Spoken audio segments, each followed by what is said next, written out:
Fellas, AC here, as promised, back with the second part of most opulent fragrances from my collection. Judging by your reactions from the first part, I guess you really liked it. I like the reactions. You quite like the idea. And you know, some of us in the Fragcom, people who love collecting fragrances, have a specific taste, like me. I like my fragrances to have many layers. I like my fragrances to have complexity. And you know, somehow, most of my fragrances, well, 70% of my fragrances are complex fragrances. At least the ones I really like to wear. And the ones I'm picking today are exactly that. There are multiple layers to these fragrances.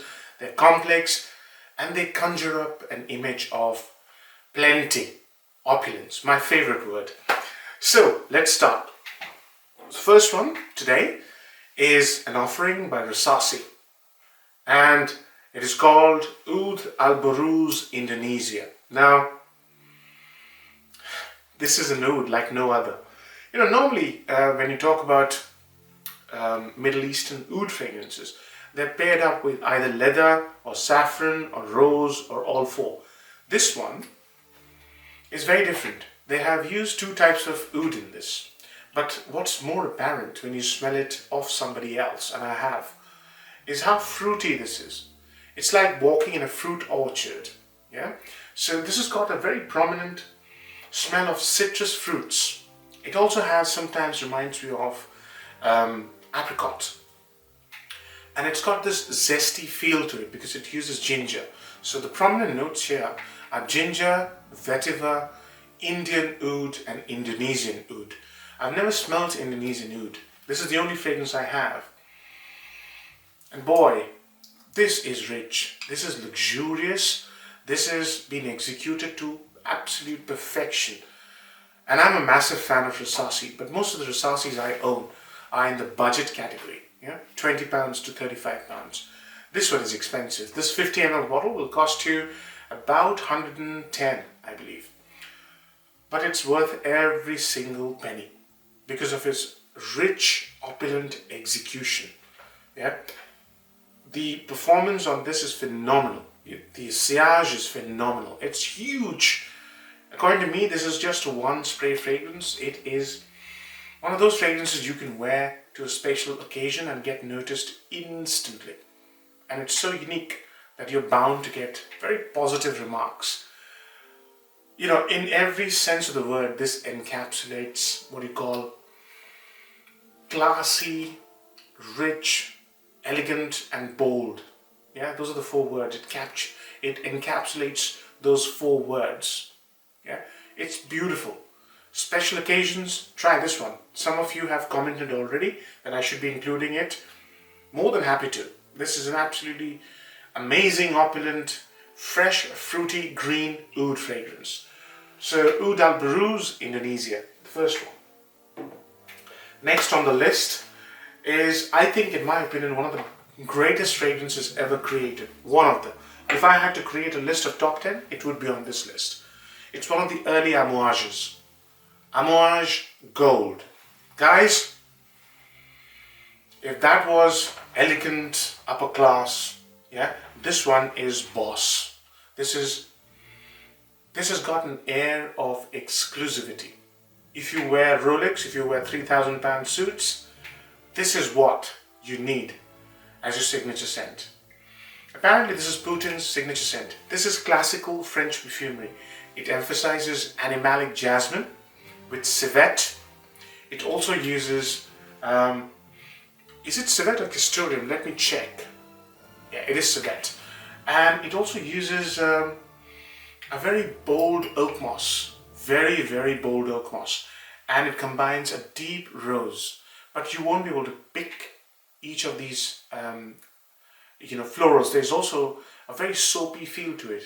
Initially when you spray it, after about half an hour, it starts to smell like a very classy French soap.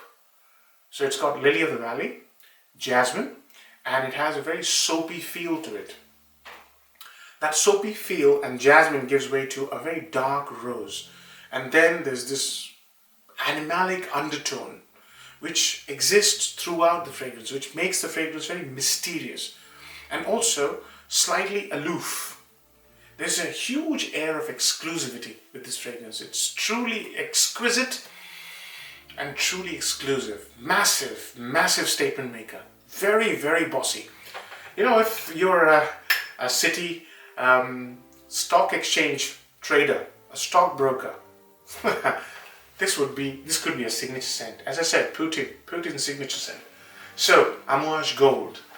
Man, there are very few fragrances which I can say are absolute statement makers. This is one of them. If I was to go to a race course, and I do, next time I'll be wearing this. One spray, done. Next on my list is another Amouage. And this is again a statement maker, but this also has a very sophisticated elegance about itself, an air of superiority and of money, wealth. It smells of wealth. Epic Man. You know guys, when this came out, they tried to, there are two of these, okay? So one is Epic Man, one is Epic Woman. It was based on Puccini's Turandot. And in a few sentences, I can basically describe this attempt is an attempt to create the Silk Road. The Silk Road was basically involved in trade of merchandise like gold, silver, frankincense, silk, of saffron, of woods, sandalwood, of spices like cardamom, like pepper, like cloves. You get all of them here. But the prominent ones are cardamom, pepper, I can smell cardamom from here, pepper, incense, beautiful smoky incense, absolutely stunning, and also a very zesty cardamom, very zesty, fruity sort of a cardamom. This also has some animalic undertone. It smells like body odor and it's very evident when you spray it. So I wouldn't wear this in warm weather. I think it's custodium, that's what they've used here. But you know, the air of exclusivity, the air of luxury is what this exudes in absolute, you know, bucketful. Yeah, there is no doubt when you wear this, you wear this to a special occasion. I've worn this to only special occasions. And you know, it just gives you that air of being in the money. Yeah, it's one of those fragrances that really lifts you. And it's not for everybody. This is not for people who have less experience with complex animalic fragrances. But people who do love complex animalic fragrances, they will adore this. There is absolutely no doubt in my mind recommending this to a person who says, you know, I want something, I'm going to a black tie event. Epic Man. Brilliant fragrance, guys. So, the first three have been Orientals. Let me pick a Chypre. So this one is again based around oak moss. It is vintage Paco Rabanne Bourron. See, the thing is guys, Paco Rabanne has a reputation for releasing at least one bestseller every decade. So Pure Excess, followed by 1 Million, followed by Invictus. Every single decade they've come up with fragrances that are absolute bestsellers. Yeah, this one gets very little talk, and I'm talking about the vintage version. The juice color is golden green. Now, I can't vouch for the current version. I really can't because I've not smelt it. But this one, boy, oh boy, oh boy. Whenever I really like smelling this. Whenever I smell this, I've got a little bit on my nose. Whenever I smell this, I am absolutely delighted because this has got a stunning oak moss. But more than that, what this has got is, it combines a Chypre-like structure. So lavender, patchouli, with a fruity, rummy kind of a conserve. You know, take conserve, strawberry conserve or something like mixed fruit conserve and open the jar. It's got this very alcoholic, fruity smell. This thing has got that because it uses notes like rosemary and honey. So it creates this amazing fruit conserve mixed with a fantastic manly barbershop scent. Absolutely stunning, guys. Do look out for the vintage version. You will not be disappointed. If you like really manly, rugged, barbershop fragrances. This is a barbershop fragrance with a huge X factor. Huge. And this smells luxurious. It's full and rich and beautiful. Fantastic fragrance, guys. Okay, moving on. Next on my list is, let's say, a modern sort of fougere. Yeah, it has got very few notes, but it's one of the finest rugged manly fragrances in current times. Very popular. Dior, Sauvage, Parfum. Guys, this has only got 3 notes. It uses bitter myrrh, vetiver, and I believe bergamot or lemon. That's all. But it's got more than that. Because this is so full, so rich, so dense. And as you can see, this is the old version. The new version has more notes and doesn't have this kind of richness, but it's still very, very good. I smelled it the other day. It's really nice, but it's modernized. This one is bitter, rugged, deep, rich. It's got this air of extreme self-confidence, almost confidence without consequence. That's the kind of scent this is. This has also got this dark element to it. It's a very dark sort of scent because it's bitter myrrh. But the depth of this fragrance, the complexity and the richness of this fragrance is just, beyond words. It's a 10 out of 10 fragrance, guys. Absolutely adore this fragrance. And it's got huge projection, huge performance. All of these fragrances I've talked about are more than 12 hours. Easy. So, absolutely fantastic fragrance for daytime wear, to work on a suit. It creates this impression of very suave, yet very rugged, sort of mean sort of a guy. But excellent, modern manly fragrance. Next on my list is an oud done in a real different way, Italian way. I think some of you have guessed what it is. Acqua di Parma, Colonia, oud. So there are 2 versions of this. I advocate this one. The other one is called Colonia Intensa Oud. I haven't smelt it. I still recommend this. This is probably the best Acqua di Parma Colonia Oud version, if you like. My God. This is one of the best mainstream oud fragrances you can buy. It obviously uses oud, but it has many fantastic notes. It's got this lemony bergamot style Italian opening, along with a very dark wood. That dark wood slightly turns into this very complex oud based fragrance, but brings in orange and a beautiful note of amiris, a flower which smells like a cross between zesty lemon and sort of orange blossom. So it's dark, deep, rich, and invigorating and fresh and orangey, fruity. Superb, doesn't change a lot. Just like Eau Sauvage, Eau Sauvage doesn't evolve a lot. The previous 4 develop a lot. These 2 don't. They are more or less linear. But in spite of being linear, they're very luxurious, very rich, thick, dense, extremely interesting fragrances. So, moving on, guys. Let's talk about a couple of amber fragrances. Now, generally, very fine quality amber basically is created by combination of 2 or 3 notes. So labdanum is one. Sometimes it's mixed with benzoin and vanilla. Since benzoin and vanilla are more or less the same, you'll find that labdanum and vanilla are winning combination in many fantastic amber fragrances.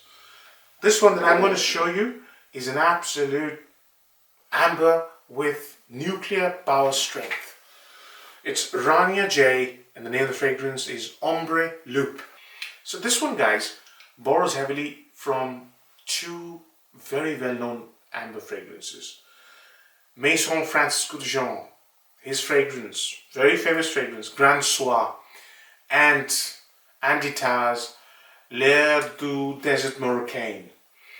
So what does this do? It starts off very dry, spicy, deep and rich, like L'air du Desert Marocain, and finishes off smelling very vanillic, solid amber with extremely fine facets of spices like cloves.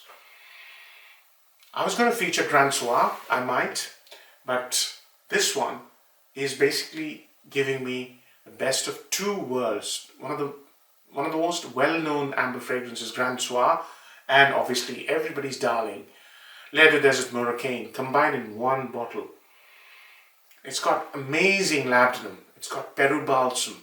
This has got clove, as I said. That might put you off because the clove is very, very strong. The clove slowly disappears towards the end, but nonetheless, one of the most, I would say, hard to wear, but extremely enjoyable, because the vanilla on this one comes into play in its late dry down. So it smells very chocolatey, amber, still very spicy and woody. There's oud as well in this. But boys, if you really like heavy, thick winter fragrances, Ambre Loup is one of the most luxurious amber-based fragrances. Luxurious. Okay. Next fragrance is also an amber-based fragrance, but it is one of the most unique amber-based fragrances.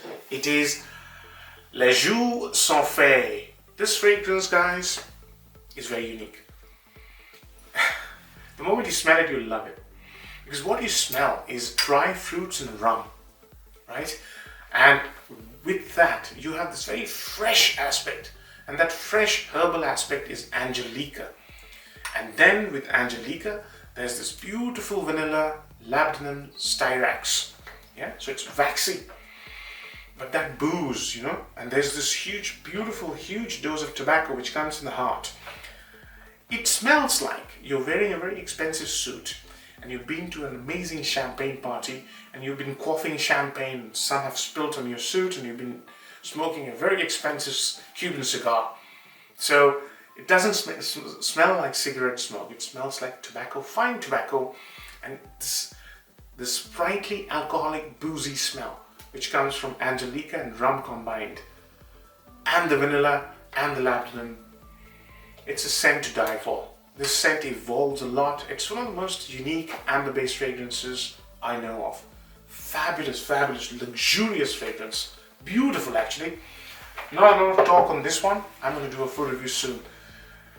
If you love ambers, try this one, guys. You'll forget all the others. So, last two. Right, next on my list is a fragrance which is rated very highly by the connoisseurs. It doesn't get a lot of talk. So let me show you the bottle first. This bottle. You probably haven't seen this bottle because this doesn't get a lot of talk. But this fragrance is ranked 5 out of 5 by Lauder. This fragrance is called Azuree by Estee Lauder. This is basically not the current formulation. The current formulation is different. And this fragrance also is an Extrait de Parfum. The current formulation is EDP. It still is very good. But this one is a 1980s vintage. This was released in 1969. Bernard Chant was the parfumeur. I believe this is one of his finest works. Probably the best. Okay, so what does it have? Massive oak moss. But this is what we call a classic leather chypre. Right? So it has lavender, it has leather, it has oak moss, it has a very fine patchouli, and oodles and oodles of aldehydes. So sunny, bright, lemony, spicy leather. Lauder doesn't dish out 5 out of 5s, right? And in my books, this is a 10 out of 10. One of the finest leather chypres I have in my collection. I cannot believe this was meant to be for ladies. And you know what? Bernard Chant also created Aramis, which is known as the gold standard of oak moss-based fragrances. So if you like Aramis, try this. This is a brighter, lemonier version of Aramis with some spices, some very nice spices. I think the prominent one is sage. Oh, superb. Animalic though. So, excuse me, the oak moss is slightly animalic. Okay, next on my list, the final one, is also one of my all-time favorite Guerlains. And you all know that I love Guerlain. This one also is a leather chypre. Guerlain Derby. This was released in the 1990s. This is a current formulation. I'd love to get my hand on the classic one. But I tell you, this is no less. This is a very strong leather. Very, very strong leather. But it actually borrows very heavily from another Hermès called Equipage. So it's very rooty, green, sort of chalky, if you like. The kind of chalkiness you get from a turnip. Yeah, when you pull it out of the earth. If you're a gardener, you'll know that smell. That sort of smell. So it's got a very heavy, spicy base as well. It uses a lot of nutmeg. So nutmeg, leather, green, patchouli, and full-on oak moss. Full-on. Now, excuse me. Now, this I can basically describe as a combination. Obviously, it borrows a lot from Equipage, but it actually reminds me of, let's say, Bellamy by Hermes, and mix it with the vintage Old Spice. You see what I mean? The nutmeg in the Old Spice, the old vintage Old Spice. That's what this is. It's very invigorating and fresh and dark and mysterious at the same time. And it's very, very manly. This is what men used to wear in the 90s, right? Absolutely fantastic, guys.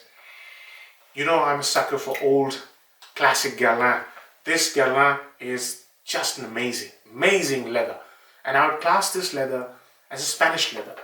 Yeah, so very birchy, smoky, birchy. There's so many developments, complexities in this fragrance. You wear it in summer, it smells slightly different. Wear it in dead of winter, it smells slightly different. It's just one of those most interesting compositions you will ever see. One of the finest leather fragrances. So, hope you liked this, boys, and I'll see you with another part sometime later. I need a few more fragrances and I'll do a part 3. Take care. Bye-bye.